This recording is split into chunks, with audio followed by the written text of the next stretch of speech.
Real cracked in half. Same thing we broke coming down. It broke on one side coming down. Now it's cracked on the other side. We spent 2 days welding everybody else's boat back together. Now we're going to weld on this one.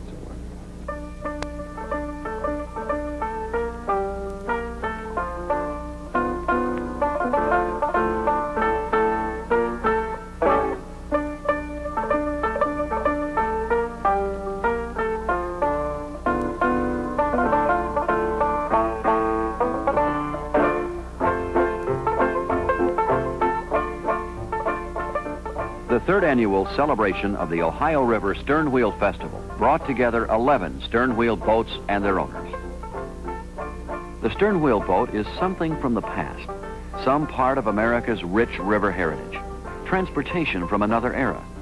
But the festival at Marietta was not meant as a monument to the past. It was an important confirmation that the sternwheeler is presently enjoying a resurgence of interest. I remember a friend of mine in the Dubuque Boat and Boiler Company, which is now gone. Henry Miller was president, and they built lots of steamboats over there, and he said one day, you know, the sternwheel boat is going to come back as a pleasure craft, and it didn't sound too logical then, but in the meantime, whereas we were the only ones, virtually, for many years, as you can see, there's quite a handful here now, and up and down the Ohio River, and certainly the Mississippi, they're just getting thicker all the time. Well, festivals are so new that they really haven't become too much of a routine. The first one that I know of in recent years was in Charleston in 1971, which was the idea of, I guess, was conceived by my youngest son, Nelson Jones, and they got the festival kicked off there. Of course, he had a lot of cooperation with the mayor in Charleston. His name was John Hutchinson, and his secretary at that point, and the three of them really got started on it, and it has turned into a major festival. This, I believe, is the third year for Marietta. Now, this has done very well up here, you know, the number of boats, because you really sort of measure the success of a festival in terms of boats. And it's difficult to get this many boats together. People like to come to Marietta, and they've done very well.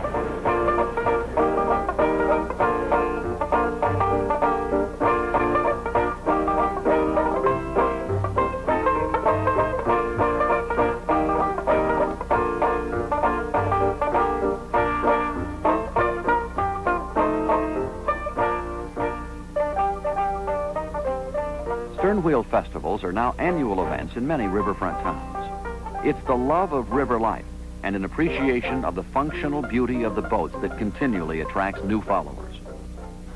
When sternwheelers were plentiful and they were cheap, my wife and I decided this is the way we wanted to retire, so we purchased it, and then over the years we rebuilt it into a home, at which I'm now retired, and this is our home. We live on it. Well, it's sort of a hobby. My occupation is airline pilot, and I've always wanted to be on the river, and I enjoyed sternwheel boats, and I bought this hoping to rebuild it and work it as a towboat when I retire as a pilot in about 2 years. This boat is 97 feet long and weighs pretty close to 100 gross tons. It's powered by a GM 6110 diesel of 210 horsepower. It was built in 1930 on Neville Island by Draveau, and has worked as a towboat up until the owner died, and I bought it about 4 years ago, and I'm rebuilding it for that same use when I retire. Are you gentlemen all ready?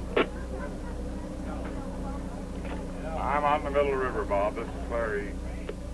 The sternwheel races are perhaps the highlight of the festival activities.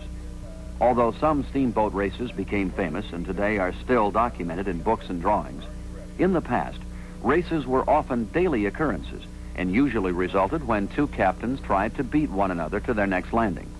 The winning boat got the best passengers and freight.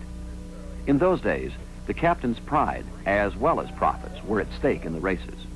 Today, the sternwheelers are powered by diesel engines and the races are primarily for fun. The spectators feel the excitement of the competition, but more importantly, witness a spectacle that is truly a celebration of this country's river heritage. How about that? Okay. We're ready to go with the Grand Handicap race. I see the smoke, and they're off, and they're ready to go, and they're coming our way. 11 sternwheel boats under full power, heading up the Ohio.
little bit of Americana that all of us are interested in, and Marietta being a river town and one of the oldest river towns on the river, it's, as you know, the first settlement in the Northwest Territory, and people just begin to realize of what sternwheelers really are. This young generation hasn't seen them for a while.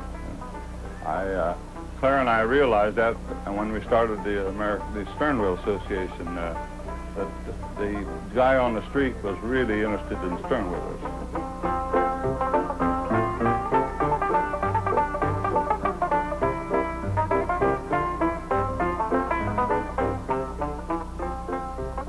The era of the sternwheeler was a way of living that almost disappeared with modern technology and the jet age. But inland river transportation is still very much a part of America's economy.